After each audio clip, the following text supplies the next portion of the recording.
Hello class, I'm Ashish Pandey. I'll be taking your this particular chapter of science, natural resources.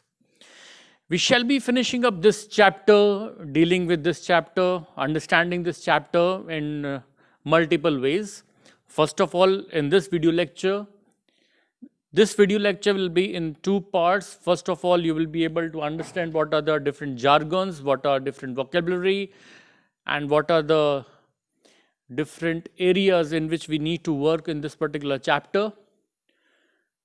In the next video, we'll be studying in detail about types of energy and how the natural resources are utilized and some questions which the world is facing today. I'll also be supplying you some videos in which you will be listening to and seeing it will be audio video so that the chapter becomes easier and understanding becomes effective.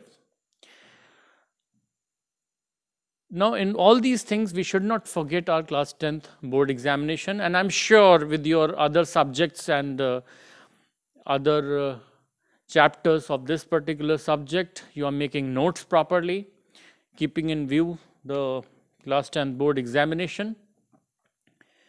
And I'm sure we will succeed. Times are tough, but tough people only get going. Let us first understand the chapter natural resources with respect to class 10 board examination. Now, in this particular chapter, usually till now, till 2020, we had indirect questions only. There were no direct questions. And this was one common mistake with this particular chapter that people were committing, that they were learning the jargons, but the only indirect questions were usually asked. And then there are questions of reasoning which should be substantiated, which should be sufficed with the facts and figures. But in 2021, since your syllabus have been reduced and times are tough, may be possible that few explanatory direct questions will be asked. You'll be asked to explain that particular portion, what is renewable, how sunlight can be used and all those things. So taking the degree a little easier, but we need not to prepare for the easier one. We will prepare actually which should be, so that your learning becomes effective and you should score good marks. Remember, while answering the questions of this particular chapter, your answers must include facts and figures that will enrich your answer. Number one. Number two, you should use the jargons, renewable energy, sustainable development. All these jargons must be used. If they are used, one up, you'll get full marks. Now let us come to the chapter itself. Now we are starting. Natural resources. First, we should concentrate on what are resources. Resources, your book is your resource. Your textbook is your resource. Your teachers are your resource. Anything which leads you to your development is a resource. Be it physical, be it manly, is your resource. Be it minerals, you take it, churn it into an engine, it is a resource. Those minerals are a resource. Your tree, apple tree, you get fruit, resource. So this is what is called a resource. Now when it occurs naturally, they are known as natural resources. Naturally resources means man has no role in creating those resources. Say for example, your teachers are teaching you, so it is manly. Okay, it is a human resource which is giving you some information, knowledge by churning out the things and conceptual things, summarizing and putting it in your head. That is human resource helping you out. But over here, Mother Nature has created and stored the resource in for you. These are called as natural resources. So now you understood natural resources. Okay. Next is, what is the underlying meaning of natural resources? Why we are studying it? We are studying because These natural resources are only source by which man has developed. Man, what is now, is the outcome of the usage and knowledge of usage of the natural resources which we, our forefathers, gathered since last centuries and millennium for that matter. So, these natural resources are only base by which human beings, what we are, what we use, how we are communicating, what are devices we are having. It's just because of optimum use of natural resources. These natural resources are the pivot of human development. Whatever we have developed are because of these natural resources. But then this everybody knows. Let us study engineering and collect the usage of natural resources. Why we are studying this chapter? We are studying this chapter because the develop has not been sustainable and we need to develop sustainably. Now the question arises, what is sustainable development? What is sustainable development? Ponder. Just think twice. What is sustainable development? Students, we do not own nature. We do not have authority over all the natural resources. We just inherit from our forefathers to give it to the next coming generations. We need to understand this fact. We means whole of the world, all the human beings. If the development is so that we preserve the nature for coming generations, it is known as sustainable development. Sustainable development means we use natural resources in a way that we do not spoil them, we do not exploit them to their extinction. We preserve, conserve, do not let it polluted, do not get it depleted, and then we hand over to the coming generations. In that way, we also develop and give a fair chance for coming generations to develop in a healthy environment. This is known as sustainable development. And this is the world now is pondering. All of the world is pondering on this only. There are many environmental conventions in Geneva or Ohio or anywhere. There conventions where they are to reduce the carbon signature, the carbon footprint. So these are, the world is pondering about it. So the question today stands, sustainable development. We need to go for sustainable development. And because of this, we are studying natural resources chapter. Now, who are the stakeholders of these natural resources? Who are the stakeholders? Who use them? We use them. We means our society, in which we are industrialists. We people are there. The nation development depends on it. The livelihood depends on it. So they are the stakeholders. But is everybody using it properly? Say, for example, in a jungle gaon or in a place where is a jungle village, what we call, people are directly dependent on the fruits for the fodder, for the other medicinal things, or we have the wood for cooking. So these people live in the jungle. They are not jungle villagers. There are two types of villages: revenue villages or the jungle villages. Jungle villages revenue system is different, and then the revenue villages revenue system is different. So this is how in India we bifurcate. So people live inside the jungle, so nearby in the vicinity of the jungle. They are dependent directly on the jungle. But since ages, they do not destroy. But what we are doing for the sake of mining, for our own greed, we are removing the jungles of huge area. So is that sustainable development? We are destroying jungle for our mining. So it is not sustainable development. We need to fill that pit again for after mining, grow the trees so that everybody can bear the fruit. Everybody enjoy the fruit, but we are not doing it. So therefore we are studying this chapter. We need to get sensitized for the usage of natural resources so that we can stick to sustainable development. We need to take care of all the stakeholders, even our coming generations are the stakeholders. So are we catering to needs of all? Are we thinking in mind about the betterment of those people also? No. Therefore, we are studying this particular chapter. If we see natural resources in a broad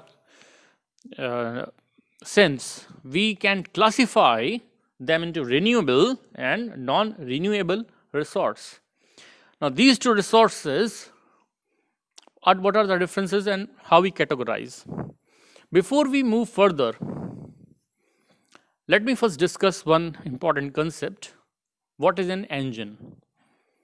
Concept of an engine. What does this do? If you define engine, you can have as many as definitions, and you can ask your friends, your anybody of your acquaintance to define engine, okay, and you will find hundreds of definitions, but one single line definition of an engine. Engine is the same thing which is used in car and your motorbikes, okay, your fan. Engine is a device which converts one form of energy into another form of energy. You must bear this thing. Any device, a complex device, which converts one form of energy into another form of energy known as engine. So we use engines to convert renewable energies, renewable sources, non-renewable sources into different forms of energy. Okay, or else, now this is one, energy is also one of the source. Second is material source. Second source is material. One is energy source. We have got sunlight, air, water, okay, wind blowing. So these are all renewable sources of energy, and then we have got like minerals. So we also find some chemical energy into it, and then we use it for our in different machines, like gold is used in your cell phone. So likewise things are used. So we can classify whole of the natural resources into two parts, renewable and non-renewable. Those resources which will not be destroyed and will be forever are known as renewable, and those resources which has a limit, which all have a limit, are known as non-renewable. In renewable, we will see in the next video lecture, like sunlight, air, water. And non-renewable, forest, minerals. Okay, so these are these come under non-renewable resources of energy, and we'll have a classification. Broad classification is already we have discussed. We'll go to pinpoint specifically. We'll see each and everything how we discuss, and then we will come to the proper use or mindful use of the resources. Now, where India stands? Where India stands? Dear students, since ages, we have used our resources very respectfully. We used to, worship rivers. We used to worship forests. We used to worship trees. So we have, worshipped these resources. World is not. World is exploiting. World exploits. But any of the big tree, banyan tree or peepal tree, we did not cut, and we worshipped, in fact. So India understands it, and since ages we did it. Then came the Mughals around 1400, but Muslims had already come by 10th century AD. So Mughals, when they came, there's one incident. Why I'm talking about Mughals? More culprit are the British people, but I'm talking about Mughals because one incident is there in which the Bishnoi community of Rajasthan, what had happened, so that Akbar wanted to build up a fort, and there were lots of trees over there. So Bishnoi community is there of Rajasthan. They worship nature only. There are some 23 principles on which 23, or just to find out, okay, how many principles they follow. And it all happened that they did not want the king to cut the trees. So they just hugged the trees and let their own head be severed. But they did not leave the tree. And 363 people were, killed in that. Akbar realized the importance and how Indians, this is just an incident which shows how we Indians respect the natural resources. Britishers, when came to India, you must have seen various trophies in palaces and the houses and the place of dwellings of Maharajas. That trophies, that means the heads of the animals and lions and tigers being hung over there with lots of guns. One of the reason of Britishers coming to India was wood, that is usually not highlighted. They took ships and ships. There were thousands of ships of wood was transported from India and Indonesia to London and England for that matter. Because wood was used for houses, wood was used for laying the railway tracks, wood was used for making the railway trains. So wood was used everywhere for furniture, for burning, everywhere wood was used. And they knew that wood is a scarce resource in England. So they exploited Africa, they exploited India, they exploited Indonesia, Malaysia for the wood. And when this exploitation was going on, tigers of India would not allow them. So what they did, they glorified hunting. We never hunted, we were not hunters. We were cultivators. Since thousands of years, we were living with the lions and tigers in the forest and the wild animals over there, and we were living safely. We did not go for hunting, but in just a matter of 1 century, they made hunting and the sophisticated rifles, sophisticated guns were used, and they glorified hunting to that extent that we had reduced the tiger state. We are called as the state of the tiger in India, but it reduced to a very few number of tigers, few number of lions, and very less number of. So we had spoiled the ecosystem. Very less number of other animals, because we hunted recklessly just because Britishers glorified it. And they glorified just because people should go inside and cut the trees. And just because of tigers and lions, they were not going inside the forest to cut the trees. So Britishers also exploited. And then there are many stories about, like, one of the Maharaja killed some 300 to 400 tigers in Madhya Pradesh, the Maharaja of Rewa. And then Institution of Forest Research was found in Dehradun, and it also showed on how we can cut and how we can utilize the wood in India. So the research institute was also set up over there for this purpose. So we have been, and then the industrial revolution of Europe came to India. We exploited just like anything. We are usually dependent on the non-renewable source of hydrocarbon. That means coal, petroleum. Whole of the world is dependent on that. But it leaves too much of the carbon footprint. The emission of the carbon is known as carbon footprint. Now, this carbon footprint is high for some of the countries, low for some of the countries. European standards are very high, but China, India, Brazil, developing country, and America, these are the 4-5 countries who need power in abundance because they are developing, growing very fast. So their carbon footprint, the carbon signatures are too high, and the world is pondering to reduce this. Therefore, we are going to electric vehicles. We are going for non-burning under the clean fuel and the green fuel, LNG, CNG. So we are going all this to reduce our carbon signature. This is the world is pondering. So we had a very good track record, but because of the ways and means of the world, we have we also are using the same technology, but slowly the things are growing. You used your grandfather or that how the smoke used to come out in the Jeep and the cars of some 30-40 years back, but now it is much more cleaner. If you see metro cities, they are also much more cleaner.